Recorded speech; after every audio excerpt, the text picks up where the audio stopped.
Gravando a aula, então. Gerência de projetos de software, a gente vai trabalhar dentro dos processos de planejamento, gerenciamento de escopo de projeto e desenvolver o trabalho da disciplina. Passamos pelo plano de aula. Então, a gente está voltando aqui ao fluxo resumido dos processos de gerenciamento de projetos da sexta edição do PMBOK. Tá? O que nós vamos trabalhar? A gente vai trabalhar essa área aqui, que é amarela, que é o gerenciamento do escopo do projeto. A aula passada a gente desenvolveu o termo de abertura de projeto e dentro do termo de abertura de projeto identificamos os stakeholders do projeto, certo? Então agora a gente vai abrir a parte do escopo, que é a estrutura analítica do escopo, a ferramenta que a gente vai trabalhar. Então dentro dessa área amarela de escopo, a gente tem vários processos que estão em amarelo, ó. Processos na grande área de planejamento e processos na área de monitoramento e controle. Então, a gente vai trabalhar esses processos aqui e esses aqui, focando na ferramenta que é a estrutura analítica do projeto. Então, vamos lá, vamos começar falando sobre o planejamento do projeto.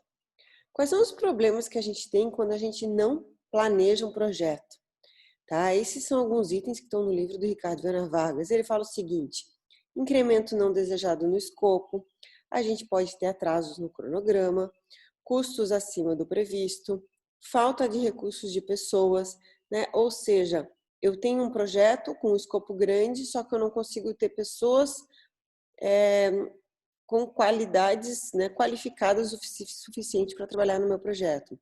Eu posso estourar meu orçamento, né, eu tenho um cronograma que eu não consigo cumprir, eu tenho muitas mudanças de requisitos em função, talvez, do escopo não estar muito claro.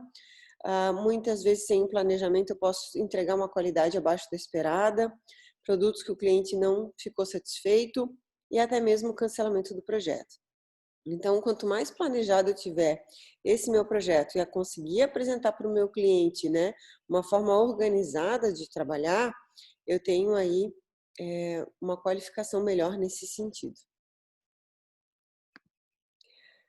Eu gosto muito do Peter Drucker, né? Ele tem uma frase que ele fala que a melhor maneira de prever o futuro é criá-lo e que o planejamento não é uma tentativa de predizer o que vai acontecer. A gente não está planejando, né? A gente quer desenvolver, coloca tudo no papel, mas o planejamento ele é um instrumento para a gente pensar agora sobre que trabalhos e ações eu vou precisar no futuro, né? São necessários hoje para merecermos o futuro. O produto final do planejamento não é informação, é sempre o trabalho que precisará ser executado. Isso é bem importante. Tá? Eu estou planejando, mas a partir do momento que eu planejo, é uma tentativa de eu entender o que tem pela frente. Né? Ou seja, eu consigo pensar o que vai ser necessário para mim trabalhar dentro do meu projeto. E aqui a gente entra na área de conhecimento no gerenciamento do escopo do projeto. Gerenciamento do escopo do projeto são todos os processos requeridos para assegurar que o projeto inclui todo o trabalho necessário e somente o trabalho necessário para terminar o projeto com sucesso. Eu tenho aquele meu escopo do projeto, eu trabalho naquele escopo que eu tenho que finalizar. Tá? Então, sempre analisando o que é realmente necessário para mim poder chegar onde eu quero chegar. E aqui, então, eu tenho os processos de gerenciamento do escopo. Quais são os processos de gerenciamento do escopo? Eu tenho planejar o gerenciamento do meu escopo, coletar os requisitos, definir o escopo, criar EAP, validar o escopo e controlar o escopo do meu projeto. 1, 2, 3, 4, 5, 6 processos. Tá? 4 na área de planejamento, esse pezinho aqui do lado, planejamento, e M na área de monitoramento e controle. Então, a gente vai passar por eles agora. Processo número 1, planejar o gerenciamento do escopo. Nesse processo, eu vou analisar e criar um plano de gerenciamento do meu escopo. Eu vou colocar lá dentro desse plano os meus documentos. A EAP, né, como é que eu vou trabalhar o gerenciamento dessa EAP e assim por diante. No item número 2, no processo número 2, é coletar os requisitos, né? Que a gente trabalhou bastante isso no trabalho T1. Essa coleta de requisitos. O que é essa coleta de requisitos? Eu vou determinar e vou documentar e gerenciar as necessidades e requisitos das partes interessadas. Como é que eu vou fazer isso? através de entrevistas, grupos de discussão, questionários, observações, oficinas, pesquisa, protótipo, benchmark, ou seja, eu tenho várias técnicas que eu posso utilizar para fazer a coleta dos requisitos. A gente teve o trabalho T1 praticamente falando bastante sobre requisitos, requisitos funcionais, requisitos não funcionais, né? E a gente não pôde ter o nosso cliente, né, online aí na nossa aula, mas foi um trabalho onde a gente teve esse olhar nessa coleta aí de requisitos, né? O terceiro processo é definir o escopo. A partir do momento que eu saio de um termo de abertura de projeto, numa visão mais macro, eu tenho que detalhar melhor o meu escopo, né? E eu posso melhorar a declaração do meu escopo, deixando mais claro meus critérios de aceitação, as minhas entregas, o que não faz parte do meu projeto, premissas e restrições.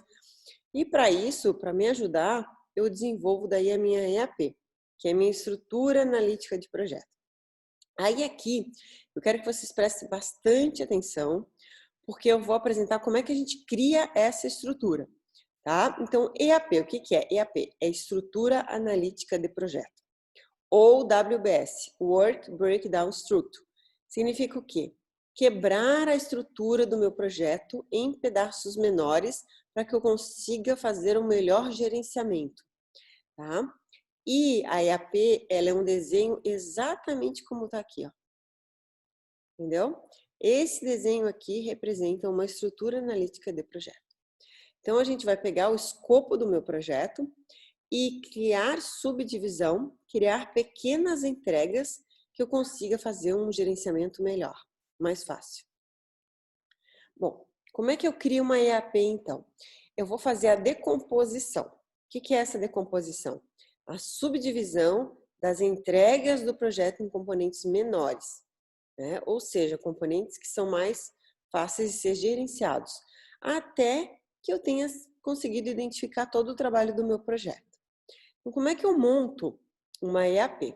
Aqui, ó, nesse desenho, sempre eu vou colocar o projeto na parte de cima. Eu começo a minha EAP desenhando uma caixinha com o nome do projeto. Depois, eu vou criando as próximas entregas. Então, nessa caixinha aqui, eu tenho sempre o trabalho do gerente do projeto. Veja bem que essa estrutura não é um organograma, tá? De novo, ela é o escopo do projeto. Então, o escopo vai sempre ser colocado o trabalho do projeto. Nunca vou colocar nome de pessoas, nunca vou colocar o tempo. Aqui na EAP, eu vou colocar o que vai ser entregue.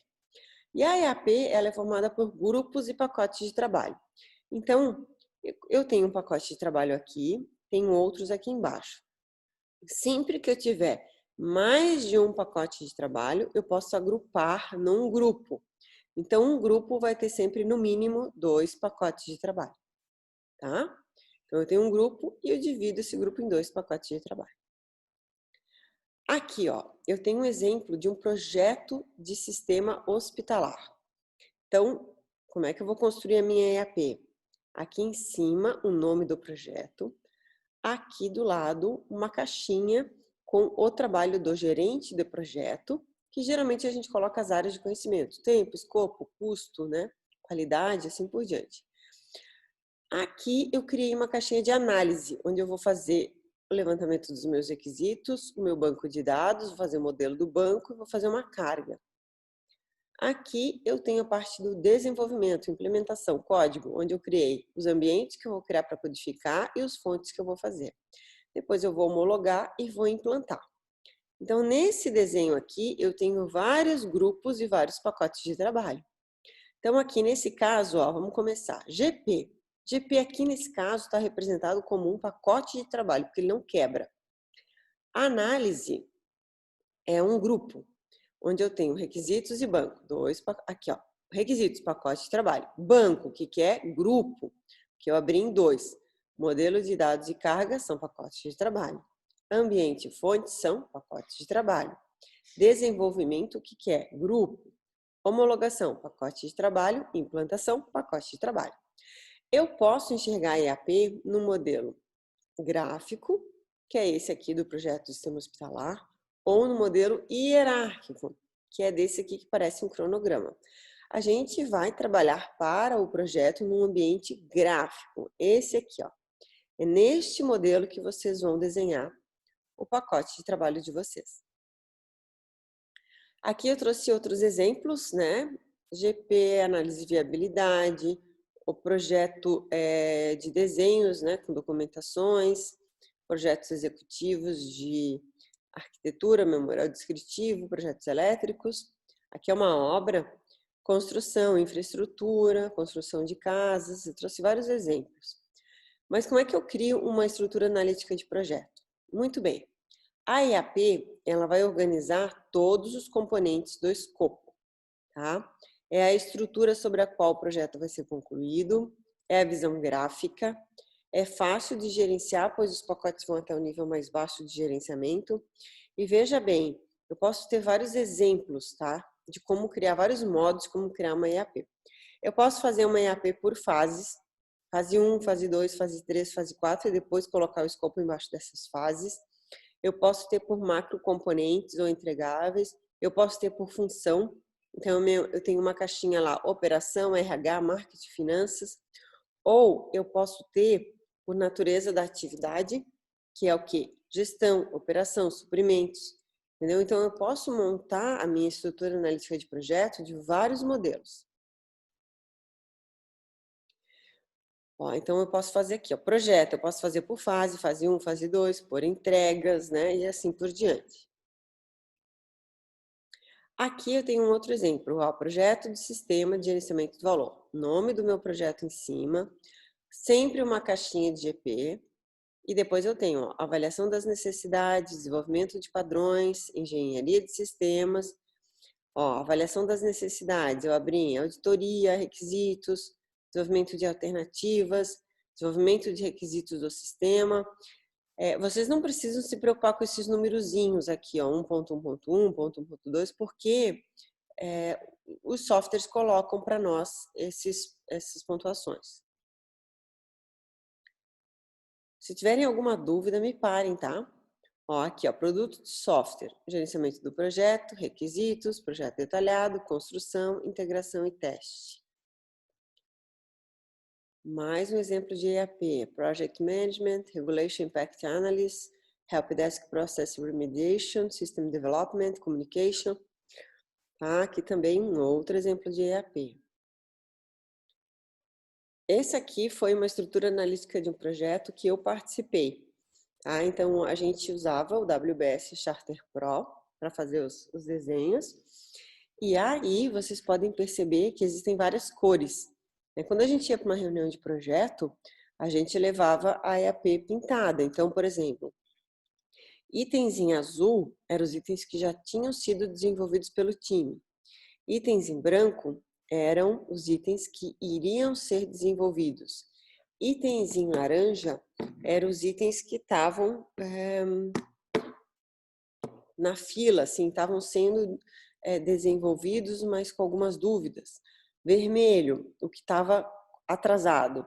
Cinza, o que foi cancelado. Então, a gente tinha aí uma legenda para cada um desses pacotes de trabalho. Então, é bem legal trabalhar assim, tá?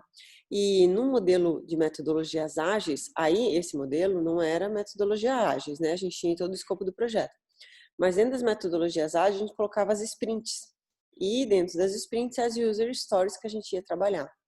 Tá? Ó, aqui mais um exemplo de EAP. Regras para criar EAP, então. Sempre escrever o nome do projeto no primeiro nível. Iniciar o segundo nível com aquela entrega de GP. De novo, no gerenciamento de projeto, vocês podem colocar como caixinhas, né? Escopo, tempo, custo, risco. Acrescentar os principais entregáveis do projeto ou as fases que estabelece o ciclo de vida. Decompor as entregas em subprodutos, entregas parciais que as compõem.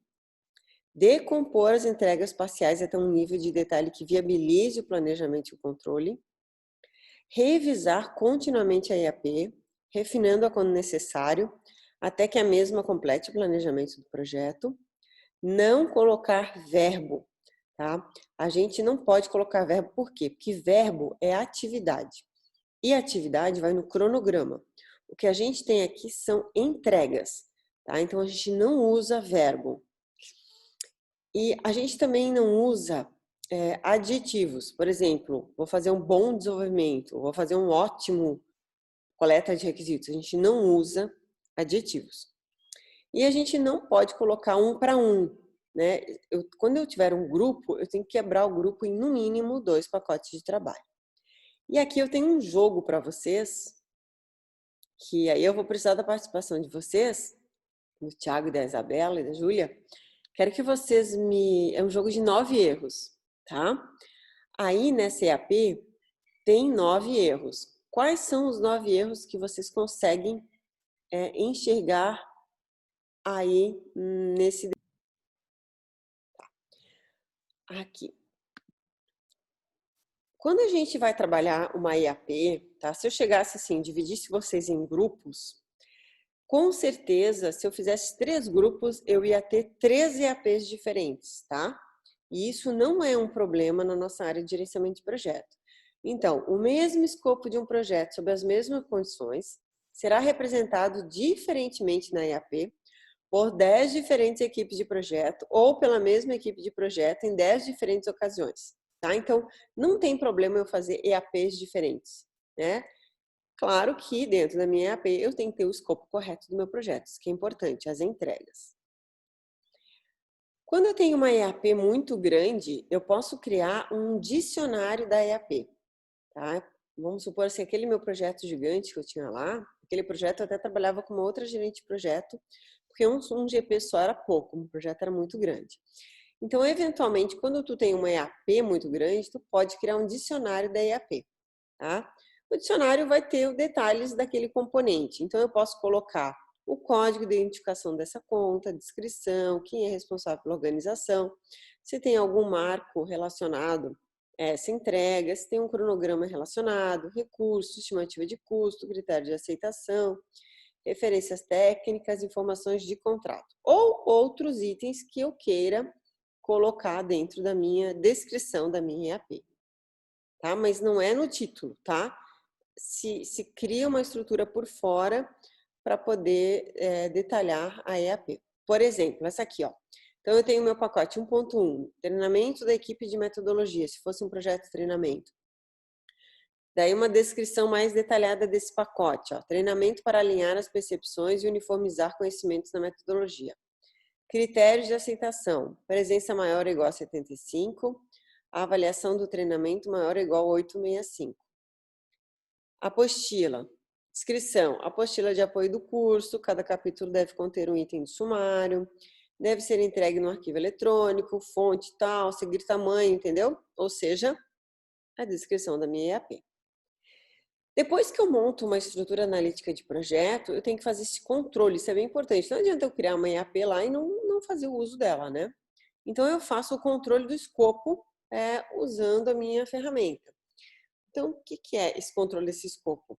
É o processo que eu vou monitorar o andamento do escopo do meu projeto e dos produtos e gerenciamento das mudanças feitas, tá? Mudança tem muitas e não tem problema fazer mudanças. O que tu tem que cuidar? Quando o meu cliente chega para mim, para o meu projeto, e pede uma mudança, vamos pensar no aplicativo que ele quer uma funcionalidade nova. O que eu tenho que cuidar? Tá? Eu tenho que cuidar isso aqui, ó. O controle do escopo é usado para gerenciar as mudanças e sempre que eu tiver novos pedidos como funcionalidades, isso é considerado um aumento de escopo. Então, para isso, eu tenho que replanejar o meu projeto. O meu cliente quer uma nova funcionalidade. Eu vou colocar essa funcionalidade na minha EAP, eu vou olhar se o tempo do meu projeto para essa funcionalidade vai sofrer um aumento, né? Se eu vou precisar colocar mais um desenvolvedor para trabalhar ali, se vai mexer no meu custo, entendeu? Então, sempre que eu tiver alguma coisa nova, isso não pode ser um impedimento, mas eu tenho que fazer o replanejamento do meu projeto. E por último, eu valido o escopo, tá? Controle e monitoramento, você vai acompanhando e vai vendo como é que está sendo desenvolvido o escopo. Mas a validação do meu escopo é quando eu entrego para o meu cliente e ele formaliza a aceitação. Numa metodologia ágil, É como se eu estivesse na reunião de entrega para o meu PO e o meu PO dissesse que o user story está aceita, não aceita ou está com débito técnico. Tá? É a mesma coisa esse processo. Eu vou validar o escopo. Eu vou formalizar a minha entrega junto com o meu cliente. Agora eu tenho um vídeo que eu vou passar para vocês